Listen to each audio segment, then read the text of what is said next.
We got crazy parity in the league. I don't know if that's good. I don't know if people like recognize that the regular season does actually matter. And even with parity, you and I both know that once you get to this point in the calendar, like what you are is kind of what you are.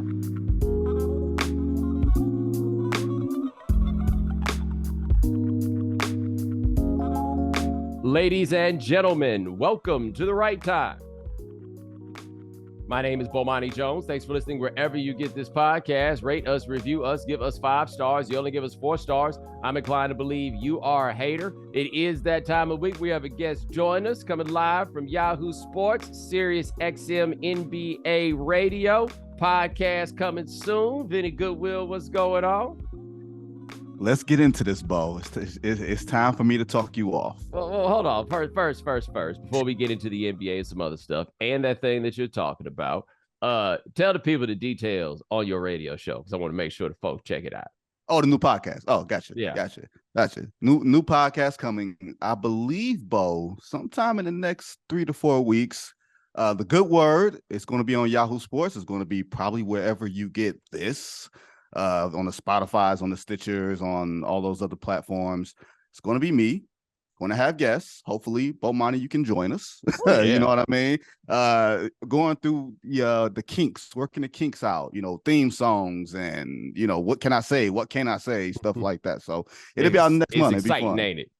It's exciting and it's stressful to hear everybody's feedback. Yeah, we want more of you. No, we want less of you. Wait, what do you want from me? Here's what you gonna do. They can do all that talking right now. Ain't none of that talking they do before start matter once you do it. Then they get answers. You know what I'm saying? Like everything's in theory. Then the application comes and we start like doing the tinker game. You know what I'm saying? They were like, can you not talk about the cities that you don't like? I'm like, what do you mean? This is what NBA people come for. They come to me talk about New York City rats and how bad Boston is. Oh, you try to be Ravish and Rick Rude? That's what you try to do. And all you Boston beanheads, come see what a real man looks like. Bo, Boston had a whiteout in Game 4 of the NBA Finals and didn't think twice about it. Yo, we were out last night. We were shooting some game theory stuff.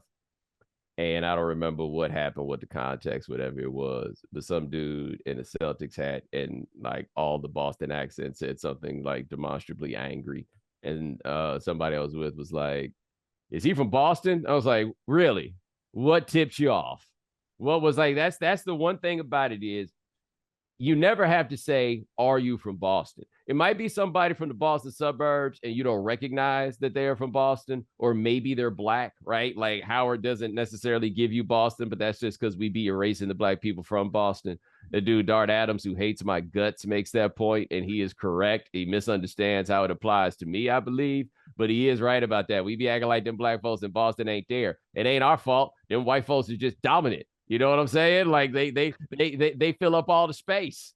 Dude, there's a such thing as Black Boston.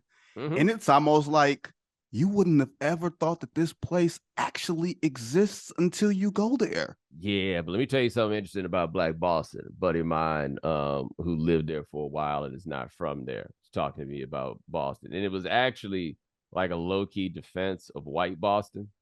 And the point that he was trying to make is that so much of what we attribute to white Boston is racism because they just be so mean.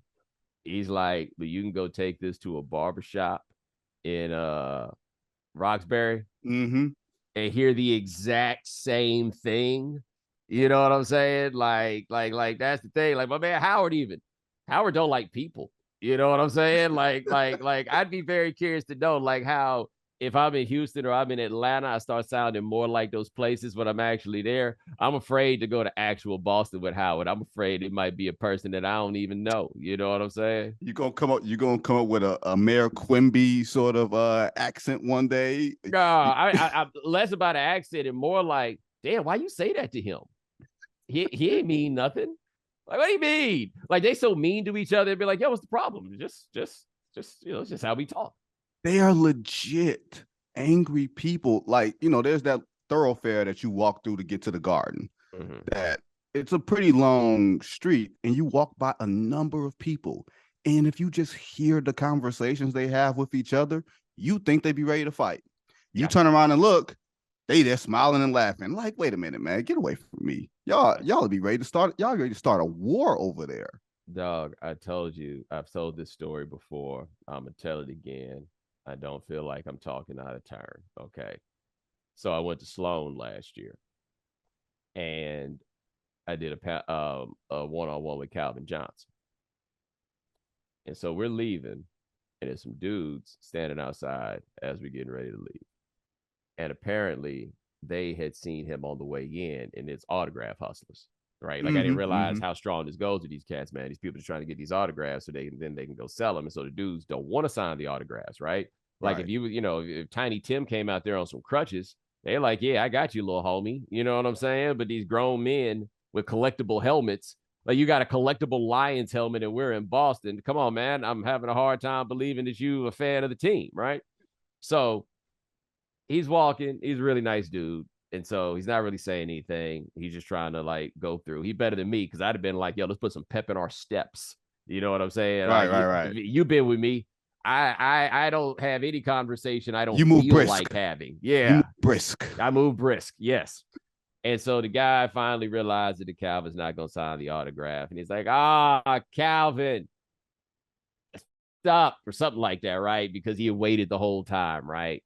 And then as Calvin's walking away, he says, I would tell you, I hope you have a nice flight, but I don't. I hope your plane crashes. What? One of the funniest things I've ever heard, because I just couldn't believe that in real life somebody would say that. How do you go from there to there? Like Boston, that quick? Boston, man. Like as I think about it, I guess other than Chicago, there's no other big city that's that cold. Mm. And maybe that contributes to the meme. But the thing is, like you're from Detroit, and I was just up there about a month or two ago. I didn't feel like Detroit was mean. You know what I'm saying? Like the Midwest that don't have cities. Maybe that's what it is that if it's gonna be that cold. But Chicago, I don't feel like Chicago mean, and unless they banging, and I guess mean is not necessarily the word, but the stakes are rather high. I mean, if someone's banging, it's usually for a reason, right? Like Fair. Boston's just angry. Like they just wake up mad about something. And I can't figure out why, because we get the same amount of snow. Yeah, it is brick up there though. Like I've done the first week of January in Boston. I've done the first week of January in Chicago. I prefer to do neither ever again if I can help. Chicago in the summer, I'm all about it. Yep. Boston, I'll take your word. You know what I'm saying? But speaking of Detroit, so as many of you know who listen to this podcast, I am wishing good things for the Lions. When the Lions play football games, I would like for them to win. When they make the playoffs, I would also like for them to win. When they make the playoffs, I would like for them to play against Minnesota in that wild card round because I think that they can beat Minnesota. And then a feel-good story ensues, and the story will make me feel good. And so, I'm wishing goodwill to people I feel like deserve it. You know what I'm saying? You are from Detroit. You are a one-time Lions fan. You've actively tried to dissuade me from feeling good. No, I've actively tried to dissuade you from engaging in toxic relationships. See, you got out of that. You got out of that. With Atlanta. You got in the Super Bowl run didn't bring you back, right? That's right. Why on earth? Let me put it like this. For those who are unaware, there are two magical dates in Lions history. All right. January 5th, 1992. You want to know what that date is, Bo? I know what that date is. Okay. For those unaware, that is the one and only playoff win the Detroit football Lions have given the world. Like, not playoff win in our lifetimes, playoff win in anybody's lifetime. Now, they waxed the Cowboys that day, 38-6. Like, Eric Kramer had the game of his bleeping life, right? And that was the game where Barry Sanders literally made everybody look stupid. Okay, cool. 2 years later, Bo, that playoff game, the next playoff game they had at home, wasn't even on TV because they couldn't sell it out. The Sterling Sharp game in the back of the end zone. I had to listen to that game on the damn radio in January. Feeling cold. Sharp open in the end zone. What you mean he open in the end zone? Wide open. Exactly. So you know what happened, Bo? On July 27, 1999, I quit. When Barry quit, I quit. And I've never been back. And there has not been one single rat-ass day where I have regretted quitting. I urge you. I beg of you. Yeah, it ain't worth it. Yeah, you did it for me like I did the Hawks. I believe the day was February 24th, 1994, when somebody got the bright idea to trade Neek. And for Danny Manning, who didn't even re-sign, which is to say they gave Neek away. Like they ain't nobody ever demonstrated a lack of affection or concern for the locals like they did when they traded Neek. But I need you to get where I'm coming from here with the Lions, right? I didn't say I want to become a Lions fan. You know what I'm saying? I'm not going to be out here like wearing Lions t-shirts. I'm not going to be sporting the Honolulu blue. I'm not going that far with it, right? But at least for right now, I would like to see them have success, and I will encourage them to have success. But I'm not going to be like out here getting hurt if they lose, because they are, in fact, the Lions. See, I have now decided what the problem is with you and others of your ilk when it comes to this. It ain't about the Super Bowl. It's about the journey. And this year, the journey is kind of heartwarming. You know what I'm saying? And I have made the decision that once I start looking at the Lions and being critical instead of appreciating the good fortune of a feel-good team, then I'm going to get off because I'm obviously starting to get too attached. And I need to back off from that. And I will go to my other piece, the New York Jets. This show is sponsored by BetterHelp. This holiday season, do something for a special person in your life. You. Give yourself a gift to raise your spirits, and not just for the day. The holidays can be a really tough time. Between managing family dynamics, racing from thing to thing, and braving the cold and dark weather, it's normal to feel down. Having someone to talk to about how you're feeling and what you can do about it is truly a gift. I go to therapy for those reasons. It really helps me just to have somebody to help me sort things out, unpack things. I appreciate that. Now, as the world's largest therapy service, BetterHelp has matched 3 million people with professionally licensed and vetted therapists 100% online. Plus, it's affordable. Just fill out a brief questionnaire to match with the therapist. If things aren't clicking, you can easily switch to a new therapist anytime. It couldn't be simpler. No waiting rooms, no traffic, no endless searching for the right therapist. Learn more and save 10% off your first month at betterhelp.com/Bomani. That's betterhelp.com/Bomani. You decided to pick some of the two like hard luck franchises. You decided to pick the franchise of the butt fumble and the franchise of the quarterback running in the back of the end zone for 5 steps before he realized that he was in the back of the end zone. I mean, this is the franchise you're choosing to say this is the primary and this is the backup? No, neither is the primary. Okay. But you got to think about it, man. What else am I supposed to do? It wouldn't be fair to like jump on the Chiefs. The Bills obviously wouldn't have me if I decided to do that. Maybe I could like get on with the Dolphins just a little bit. I like what it is that they got going down there, you know, like maybe I could feel good about what's going on there. I've just decided that like there is a fun to a certain measure of fandom, and doing the job I have requires a certain level of detachment. And after I got off that narcotic, I mean, I'm not, it's like I said before, okay? They'll never tell you about the occasional rock smokers, right? Like they got you believing that everybody that smoke rock out there on the curb. And that's not true. You work with somebody that smoke rocks. they don't even tell you about it. You know what I mean? Like they got to do that with their people from the crib, right? They gotta leave from the new neighborhood and go back to the old one in order to engage in such activity. And so I smoked some jet. It was cool, but I ain't gonna lie, man. I hit that lion after they were favored last week. Woo! Felt good. Felt good. I ain't had none since though. Like I ain't been jittery. I ain't been itching for it or nothing like that. I ain't been no ashier than I was before. You feel me? I would just like to be able to feel good about what's going on. Hey man, Cincinnati Bengals got good. Yeah, they went to 2 Super Bowls in the 80s. Okay.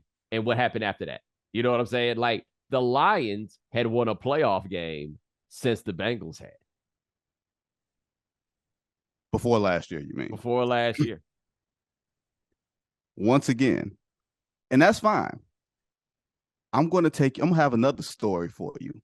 The Lions were starting off 6-2 in 2007. They were 6-2, Bo. They looked good.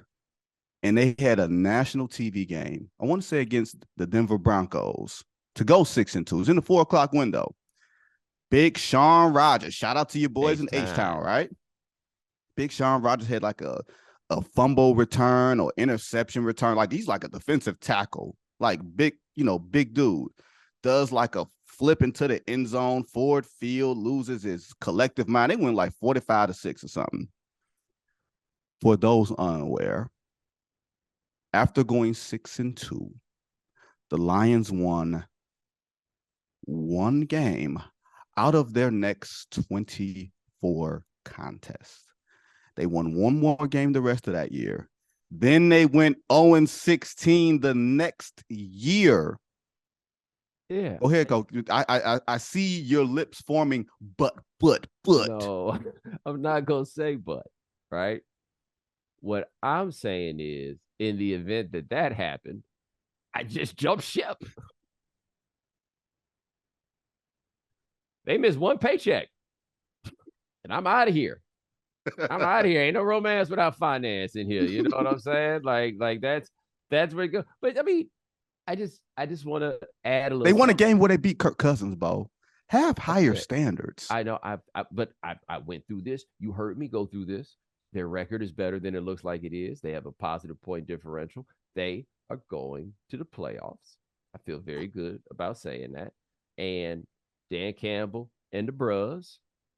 By the way, you think Dan Campbell ever thought about pledging Omega? If he were to ever pledge anything, he would be a Q, right? It would work. He could be the UPS boys too. It would work. Yeah, no. He too crunk to go over there messing with Iota. That man need a whole team, not just a homeboy. You know what I'm saying? Like, but I could definitely see him. And I mean, I bet he asked about it. Hey guys, what's that? I like these steps y'all are doing. Yeah. He like this barking. He's like, yo, them camouflage pants is dope. The problem with Dan Campbell as an Omega is not Dan Campbell pledging Omega. Is what happens when Dan Campbell becomes your dean of pledges. That would be a terrifying scenario. Like you taking wood from Dan Campbell does not sound like the business. Dude. Yeah, I heard some crazy woods, especially at my school. I didn't go. Yeah, I went to Eastern Michigan. Them dudes is crazy. Yeah, but I'm just saying he got he got all them dudes on the staff or whatever it is, But none of them dudes strike me as Qs though.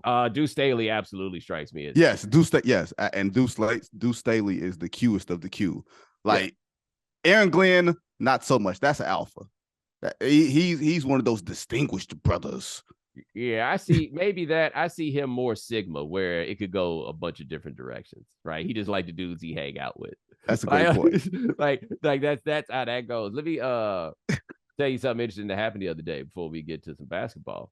I forget whose wiki page I was on. It was some white man, and they listed his fraternity there. And I clicked on the fraternity because I just like to you never know who in them racist frats. You know what I'm saying? And you go click. Let me tell you, by the way, you go click them pages on them racist frats. And what I mean by them racist frats is A, frats that are like absolutely steeped in the Confederate nostalgia, and B, keep getting caught up for doing racist things. Mm-hmm. Like I'm talking about, so I feel confident on that, right? So I just check. You never know. Okay. Like, for example, you go to the Sigma Alpha Epsilon page, you'll be surprised by some of the people that are down with that one. That's them, the ones that got in trouble at Oklahoma. You're going to see one coach on that list as you pull it up right now that is going to stun you. It's not going to make any sense. Like, nothing you know about him, it doesn't add up. Well, some of it that you come up with later, but you know what I mean. But anyway, I forget which fraternity it was, but it was definitely a white fraternity. And I clicked on their membership page, and Jalen Ramsey was on it. What? Yeah, and I thought, okay, maybe this is a mistake. Like, there was a time when Zach Galafat, how you say that? I know what you're saying, and I'm not even gonna butcher it. Yeah, Zach Galifianakis. There we go, Dan. Thank you. Anyway, somehow it was put on his wiki page that he was a member of Kappa Alpha Psi. But I'm pretty sure that they actually meant Kappa Alpha, which is one of them frats I was just talking about. So I thought maybe that was the case for Jalen Ramsey, right? That maybe it was, I think this frat also had Kappa in it, and I was like, well, maybe he's like actually like a Kappa, and they just got it wrong. Then I went to the frats wiki page, and no, sir.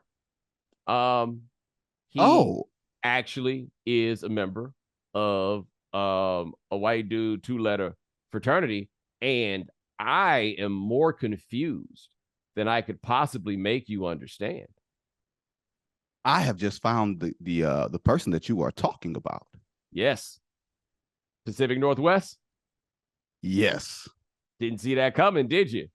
Not at all. If we're talking about the same dude. Yeah. Huh. Yeah. Interesting. Yeah. Ain't that something? And then when you add it up, you're like, oh, okay, it makes a little bit of sense. Is this a play the music moment real quick? We can have it. All right.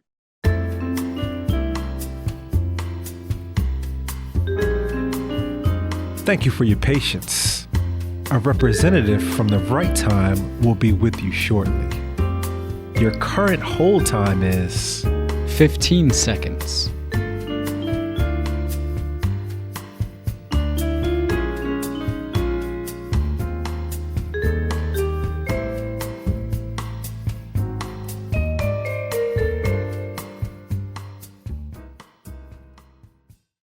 Yeah, a couple of those were awkward.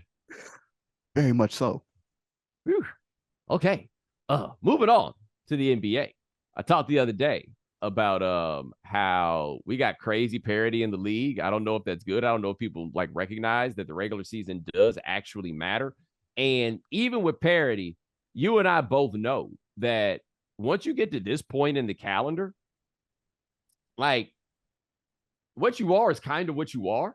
Mm-hmm. Like as you start getting to Christmas, especially now that they start the season in the middle of October, like once you start getting to this place, ain't gonna be a whole lot of people that are like 3 seeds and miss the playoffs. Ain't really gonna be a whole lot of teams that are like 5 seeds and miss the playoffs, which in this season would mean the Sacramento Kings heading to the playoffs. Shocking. So I'm trying to figure out who is and is not for real. Okay. Now, I want to run through this. And by the way, for real, like that question also could mean not for real, right? Mm-hmm. It's the, you know, it's kind of the same question because different, because some of these are going to get weird, right? So I think we could definitely say on the for real, Boston, Milwaukee, New Orleans. Yes. Memphis. Yes. And I think I go with the Suns. You on your own on that one. I think maybe I don't know what to make of. Like, I would never say the Nuggets are not for real, but the Nuggets have felt, as much as you know I love them, but it's felt like there's a ceiling on them, and I don't know if the things that made me feel like they had a ceiling have ever changed. So I get them being in the like shaky space. Are you putting Cleveland in the for real? Yes. I am putting Cleveland in the for real one because you got 2 bigs at the rim and you've got a dude that can close games. And here's the other part, Bo. I don't know what you thought about Donovan Mitchell before this year. I thought he was a really, really good scorer that might have depended too much on having the big dude behind him. Mm-hmm. He's turned into leader guy and effort guy at the same time. And if you're that at 6'1" and you're the guy handling the ball, I'm a believer in you. And I'm a believer in Evan Mobley, who I think is going to be Tim Duncan. Yeah, that's your guy. Like, love Evan Mobley. Mobley. Guy. And they still got what Garland is. We didn't mention the other all-star like that they have on the team. So yeah, you're there. They're young. Another point, by the way, related to that. I don't think you and I have talked about this. You remember when Adam Silver was like, "Hey man, y'all better hire some black coaches," and teams hired all those black coaches. It's worked out pretty well, huh? Yeah. Shocking, right? JB Bickerstaff making it happen, right? Yeah, I mean, hey, let's throw Joe Mazzulla in here too, right? Because I was going to say, the run with that. How is he an all-star? Is he one of those oh yeah, he's I didn't know all-stars? Well, I didn't know reading off the piece of paper, right? But yeah, no, he is definitely on you didn't know if he was the Joe or the Missoula? Yeah, if Giancarlo Esposito owned a pizza place in Brooklyn in Bed-Stuy, Joe Mazzulla would be on the wall right next to Mike Tirico. But JB Bickerstaff, now he wasn't in that wave, but they went and put Jacques Vaughn on, right? Remember that one? I don't know what to make of the Hawks and what is and isn't on Nate McMillan, but I saw what Nate McMillan did in that playoff run that year. Okay. Who else got in on that Green. Run? Willie, that's what I was about to say. Willie Green's a big one, right? They got the best record in the West. Doing work. Monty Williams, who curious to see how long that lasts, but he has done well. Well, how can he be the most likable coach of the most unlikable team in the NBA? Yeah, but I was talking to people about this. I think Monty Williams is really likable to us. I'm not sure how likable he is every day, especially when he and Chris Paul are like that. You know what I mean? Like that could be a thing. But he had that Mike Brown, who I don't know why everybody just feels the need to talk about the dude like he's the worst coach in the world when he's missed the playoffs all of one time. He got a team whose second best player might have been either Eric Snow, Zydrunas Ilgauskas, or Drew Gooden to the NBA Finals. Yeah, and I mean, granted, a lot of that was LeBron James. We're not going to pretend like a lot of it wasn't LeBron James, but they also played like lockdown deep. And that was Mike Brown. Yeah, and I will also say, too, that year they fired him with the Lakers. What got better? That's a great point. Nothing got That's better. They had D'Antoni in there, and they barely got into the playoffs, and they were blaming that on Mike Brown. Like, that's all I'm saying. Sacramento, and I would also operate on the assumption that Mike learned some things with the Warriors in particular, right? For sure, he did. He's not an offense guy, and you got to get somebody else to run the offense, and that's what they did with him in Cleveland. But I just think that I think he has gotten a bad rap. But still on this list, Chauncey Billups. Yep. Who I spent some time with a couple weeks ago, figuring things out. Right. Chauncey Billups. Ty Lue is an interesting example of that because he has such a resume. But still, there was when they were like, hey, look around. Hey, we ain't got no black coaches. Teams went and hired these dudes, and they doing good jobs.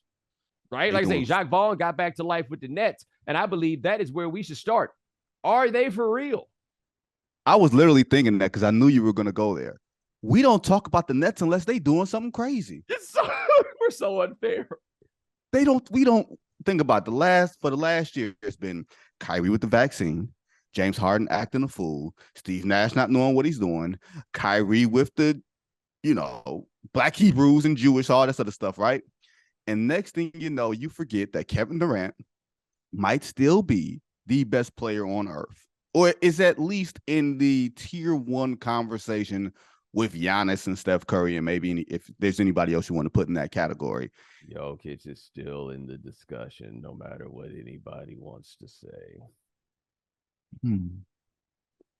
I have no argument against him. Yeah, I mean, I think the best player in the NBA is Giannis. I think Embiid is also in that discussion.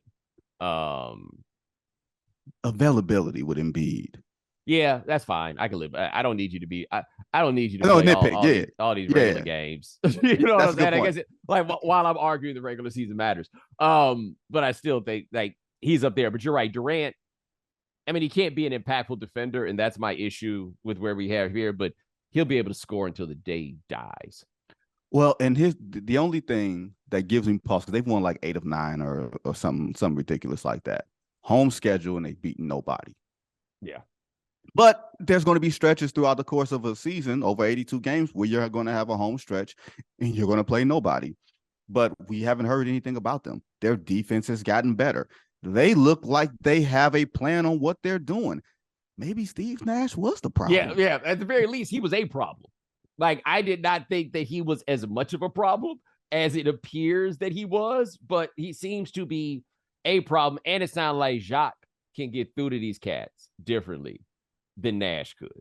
Or Jacques ain't putting up with this gobbledygook. Yeah, well, that's an interesting question because Jacques Vaughn's rep from Kansas, right? But good luck explaining to the kids that Jacques Vaughn was like damn near National Player of the Year. A big thing. Yeah, he was very famous when he was in college. I also love the fact that when he was on the Spurs, Jacques Vaughn was from California and Tony Parker was from France. That was always a very interesting little thing that they had going there. But I don't even remember what I was going to say. It don't matter. I can't tell though. Jock and a gobbledygook. Oh yeah, but he's the nicest guy in the world. You know what I mean? Like, I'm very curious how he decides that it ain't gonna be no gobbledygook.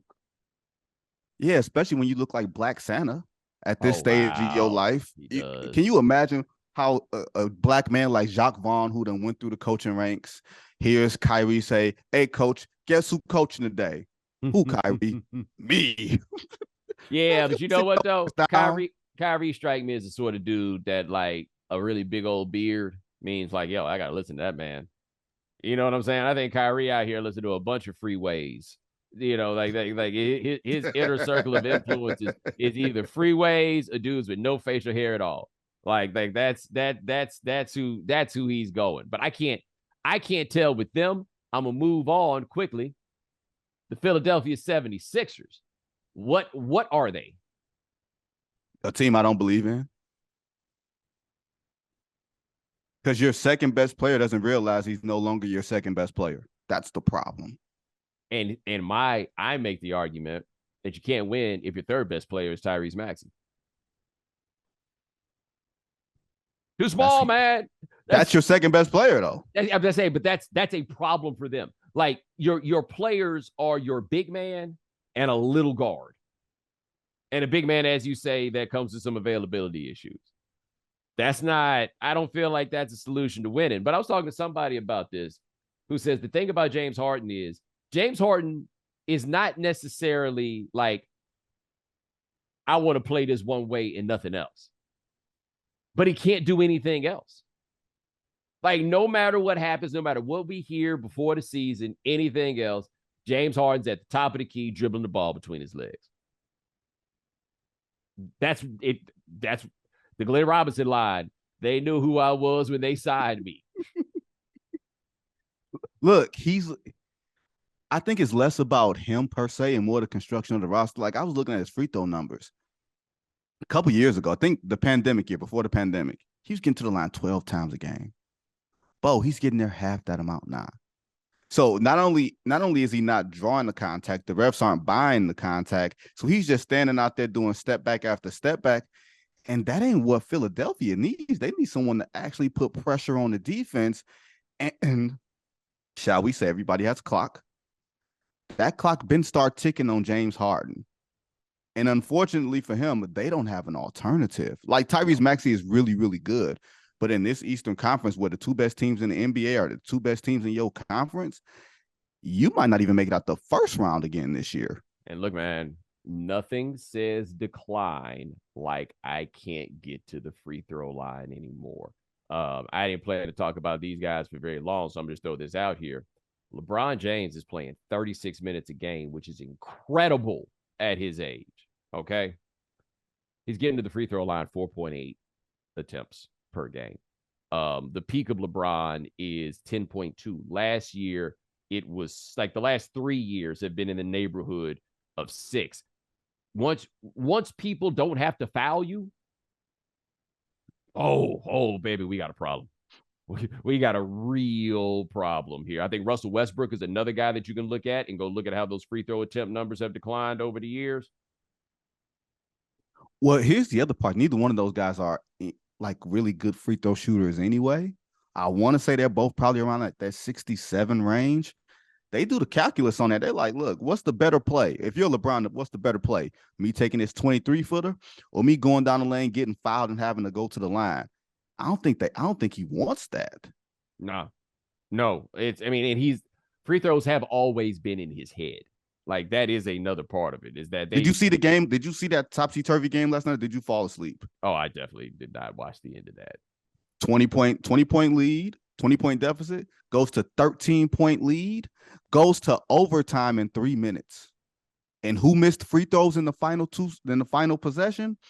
Anthony Davis missed 2 free throws, Bo, and then Jason Tatum dotted LeBron's eye before the game went into overtime. The Lakers were up 13. They were pressuring. They were doing all the things that the Lakers do well, and then the batteries ran out.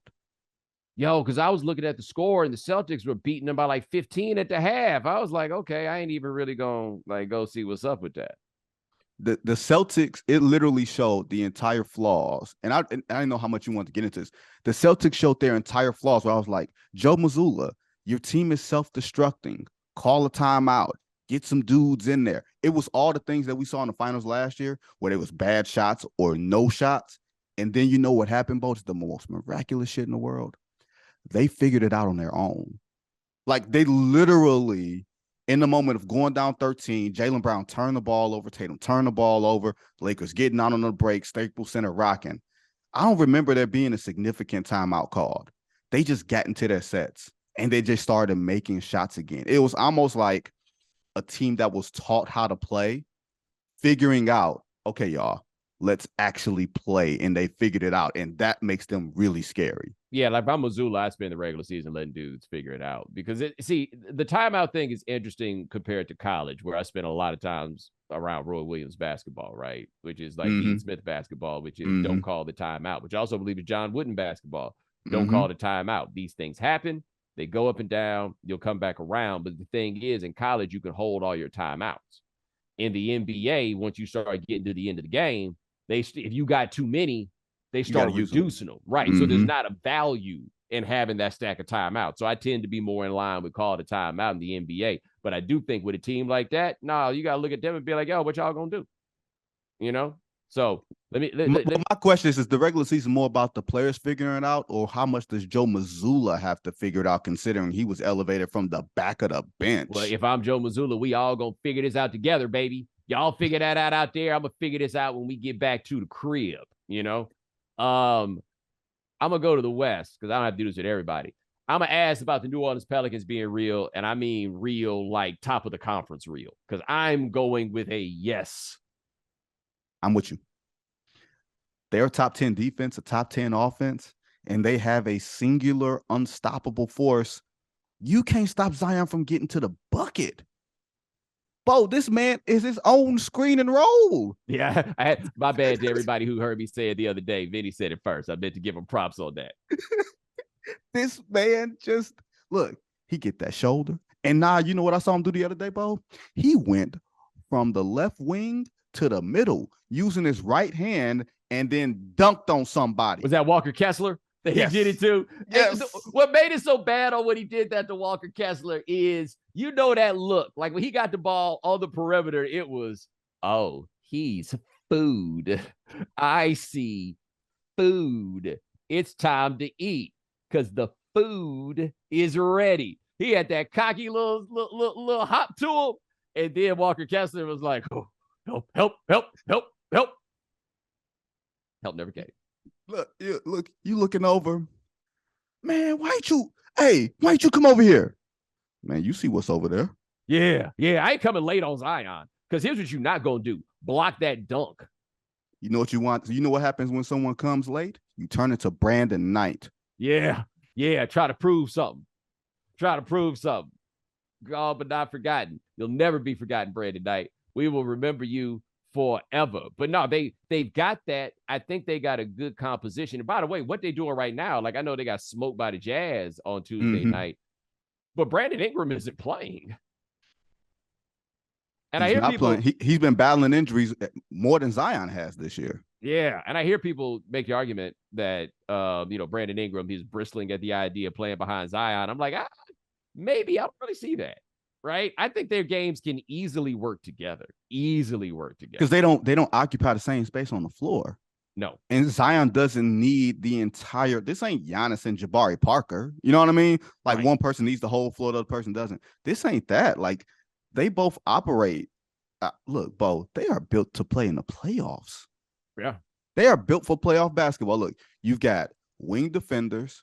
You've got a big dude at the rim that you at least have to think about. And his name ain't Zion. We're talking about big Jonas, right? Mm-hmm. You've got a guard that can at least attempt to control tempo. And you've got two dudes that can get their own shots outside the framework of the offense. You know what that says to me? Western Finals. Well, and they got one hell of a wing defender in the homie Herbert Jones. Herb. Like I say, Herb, not to be confused with a Herb. Herb will lock you down. Like, and it was wild because that roster looked so jumbled 2 years ago. Mm-hmm. Understand.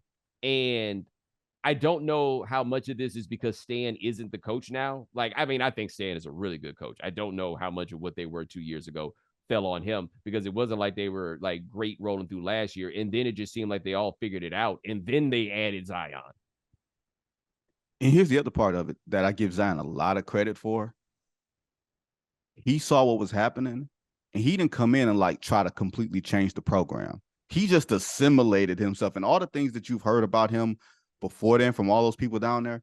This kid just wants to be part of something. He doesn't want to, stand out in that way. So, Bo, I have no problem with Zion doing a 360 against the Guardians of the game.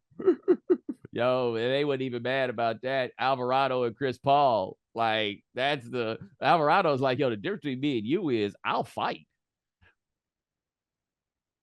Though he caught that dude avocado or something last year, didn't he? Yeah. Like, no, it's that's so disrespectful. Dude, Chris Paul. We kind of all want to like Chris Paul, right? Why wouldn't we? He seems to be a very good, a good dude, does good things for people. You know what I'm saying? But he makes it impossible. You know what's funny? I don't think they've won a game since he wound up on that Twitter screen. Forgot about that. Wow. And the thing is, when you have Chris Paul on your team is being run by Chris Paul, which means you have a ceiling. And now that Chris Paul is, I believe, 37 years old, he'll be 38 by playoff time. How good you gonna be? Dude, and I'm telling you, they had chemistry problems last year. There's no telling how this will go. I mean, I thought they were going to walk through the West last year. Walk. You did. I mean, I've heard of, and look, it wasn't an unreasonable presumption. They made the finals the year before. They were absolutely the best team in the West in the regular season last year. And I mean, they weren't that far from beating Dallas and going to the conference finals, but that game 7 was woo. I was there for that. Woo.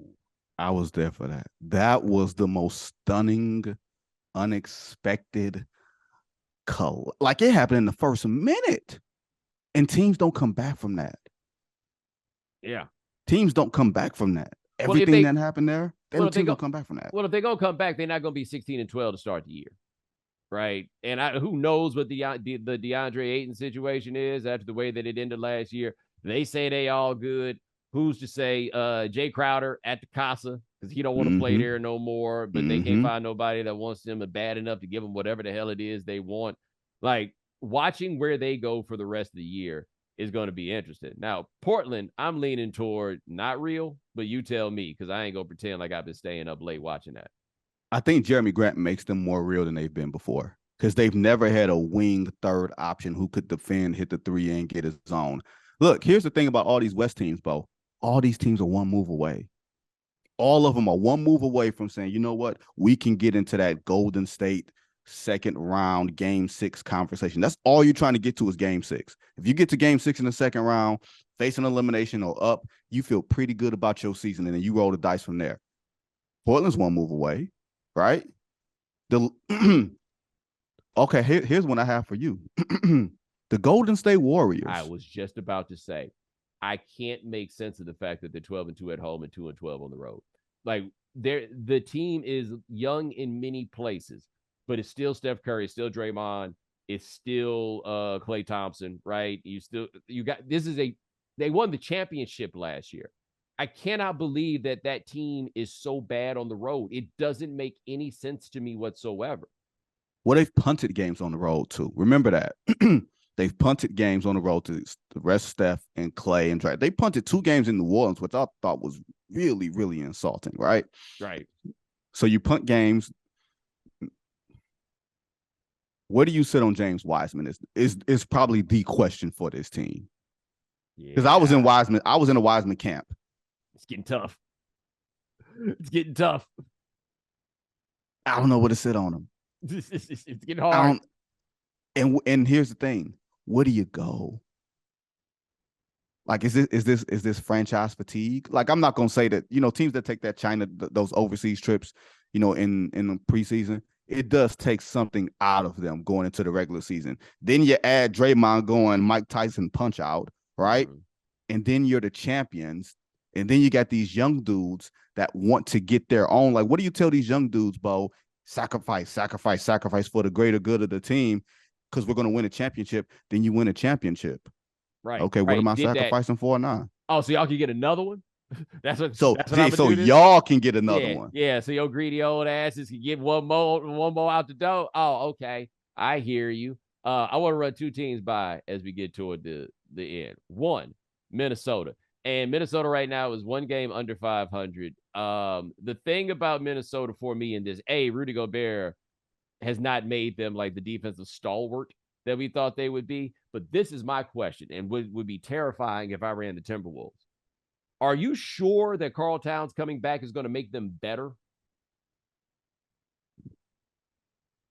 Is it time? We can't have a conversation about Karl Towns on wax, can we? Because I just don't know what to do with him. Good numbers, dude, but I don't know if you're winning with him. I wish for so many good things to happen to the Ant-Man, but it ain't going to happen in Minnesota. And also, the thing with Rudy Gobert being traded there that is interesting, Rudy Gobert is probably going to the Hall of Fame. Yes. Rudy Gobert was the best player on a team that had the best record in the league and was largely there treated like the franchise player. Not entirely, but largely. Mm-hmm. I don't get the feeling these dudes he play with view him in that way. Like, I don't think the dudes in the league are like, oh, damn. Like, I imagine that with some of the like defensive stalwart types in the past, like Bill Russell is an extreme example, right? But it's like, oh man, we gotta have to deal with Bill Russell in the middle. I don't feel like people feel that way about Rudy. And I don't feel like the dudes on his team feel that way about him. And this is 2 teams now. We thought it was just the different dynamics in Utah. Maybe it ain't, because if you look at what Donovan Mitchell was doing, them dudes like him and they playing with him and for him. You ever get the sense that anybody is playing for Rudy Gobert defensively? Hey, even though this guy's making life easier for us, let's make life easy for him. Well, and I think they had more respect for Rudy in Utah, just in large part because he'd been there. Right. Like, what he's not is the dude that shows up and is like, yo, new sheriff in town and his name is Rudy Gobert. You know what I mean? Like, he's not that guy. But he has a resume in line with being that guy. So what they really have right now is no guy. We all think that Anthony Edwards should become the guy. Yes. I don't know if Karl Towns is part of that we. And then we add Rudy Gobert. And did you know, I'm just looking at this right now. By the way, the Timberwolves are 20th in defensive rating, which is bananas for a team that has Rudy Gobert. They're second in the league in pace. Really? With Rudy Gobert. What the hell are they doing? They're like the island of misfit toys over there. I'm so confused. What are they doing? They don't know who they are. And I wasn't sure if Chris Finch was a good coach or not. I just thought that putting him with Rudy Gobert or giving Rudy Gobert to him would make things a little bit easier. And I thought Rudy Gobert, whether he had equity there or not, was going to figure some stuff out. Usually when the guy gets traded, you go through some self-reflection and you say, you know what, I'm going to do some things better and I'm going to ingratiate myself to my teammates and all this other type of stuff. It don't seem like that's worked at all over there. Well, this is my thing, too. I don't know if Chris Finch is a good coach, but I know he's going to get fired after this season. If they are at play-in or don't make the playoffs level and this executive did not hire him, he's going to get fired. Yeah, good point. Yeah, like I'm not saying he should. I don't. Yeah, this is what it is. It's just what it is. Yeah, but he's gonna get fired. Now the last one, are the Miami Heat actually not for real? You know, I'm a member of Eric Spoelstra High. I think he's one of the 3 best coaches in the league. They're missing something, and I don't know what that is, but they're missing something. I think that something might be playing for the Sixers. Ooh. How much did PJ matter? Oh, I thought you meant something else playing for the Sixers. I'll have to think about that one, actually. Why not? Yeah, but I'm just, okay, I got you. We there. But yeah, I'm like Pete. But I'm talking about PJ. Like, is like I don't know if PJ's a. I mean, it don't look like the Heat. The Heat might not necessarily make the play-in. Forget about the playoffs. Right now, they're at the 10 slot. Although, no, they are going to make the play-in because there is a clear line of demarcation in the East between 10 and 11. 10 is the Heat. 11 is the Bulls. I don't care if their records are that close. 10 is the Heat. 11 is the Bulls. Then it's the Wizards, the Magic, the Hornets, and the Pistons. Air France, or what was the name? What was the name for my man Victor, who I saw over the weekend? Big Parlay. Oh, that Bo. He gets from free throw line to free throw line in like 2 steps. And I don't know what you get out of watching those type of games, but one thing I do get is how quick does this guy move from end to end? And let me tell you, he's going to do work here. It is wild because I looked up his Eurobasket numbers. They're actually not very impressive and nobody cares. I saw the man play. He had a bad game before, like 15 points. And they were like, we're going to see how Big Victor comes back. I was like, in the NBA app doing like some broadcasting for them. When I say this man did a dream shake from 18 feet, Bo. The most fluid dream shake from 18 feet by a man who wears probably a size 26 I've ever seen in my life. Oh, wow. He's going to do work. Oh, wow. I would give up my life and all its riches to draft Big Parlez-vous. Yeah, this is such a weird year in the league. By the way, random factoid as we wrap this up. There are 5 teams in the NBA with winning records on the road. Boston. All, like, literally 5. I'm looking at it right now. Boston, Milwaukee, the Knicks, the Nuggets. Team we didn't discuss in real or not real. Yeah, I just didn't want to do that. The Nuggets and the Clippers. The Knicks. Look, man, they're competitive. I'll tell you a team that I don't believe in, even though I probably should. Clippers. I have no idea what they're going to be in 2 months because I have no idea what Kawhi Leonard is going to be at that point. He just doesn't look like he's an athlete anymore. No. And if you're not an athlete anymore and you're that type of player, I don't see how you can do big time winning. Well, the tricky thing with him is the package did not simply involve him being a good defensive player. It involved him being one of the greatest defensive players of all time. And so if he drops off to simply being a pretty good defensive player, then what are we talking about? Or for me, it's not even just that. It's your availability. You're making a dude say, not Kawhi himself, but you're making one of those supporting dudes say, okay, when Kawhi is here, I'm taking 7 shots. When he's not here, I'm taking 15. Like if you're John Wall, when Kawhi ain't there, you toting that. You going end to end, you creating. When Kawhi's there, you are a spot-up shooter. Yeah. You got to play like 2 different teams. I don't see how you, as great of a coach as I think Ty Lue is, I don't know how you win that way. That's a tough place to be. But the other thing is we know that Ty Lue spends the regular season messing around. And yes. Therefore, we have no idea what any of this is going to be when it gets there. But that's hey, a man, good point. That is Vinnie Goodwill. Check him out on Yahoo Sports. Check out the Good Word. New podcast coming. Not too long. Be ready for that. Detroit Lions fan, Vinnie Goodwill. I appreciate you, man. Except that last part. I mean, I'm looking at the color on that hoodie, and it strikes me as being Honolulu blue. It's a Penny Hardaway Nike hoodie. It's not a Lions hoodie. I mean, people do that sometimes. You know what I'm saying? You try to do two things at once. Okay. If I knew we was going to be talking Lions, I'd have put on something else, like black. I hear you. But hey, ladies and gentlemen, thanks so much for joining us here on The Right Time. Thanks for watching us on YouTube. Rate us, review us, give us 5 stars. You only give us 4 stars. I'm inclined to believe you are a hater. And we'll talk to you guys in a couple of days. Take it easy.